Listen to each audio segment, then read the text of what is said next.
Hello जीजा। मुर्गा बनौले रहिया ना, हम आओ थी पेंटी पपली रख ले रहिया। अच्छा रखा हुआ ढूंढा गिरा था। ढूंढा तेरी माई कहाँ रे?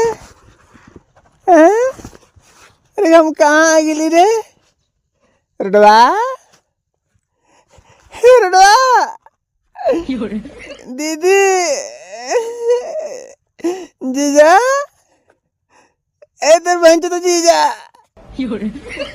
ससुरा। अरे भाई सासू माँ अरे सारे।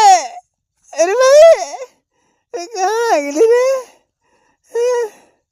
अरे मैं ढूंढा तिलवा चिवड़ा रुडवा रुडवा रुडवा रे। अरे कहाँ भुला गई रे? अरे हम कहाँ जाए? रुडवा ए तेरे बहन तो रुडवा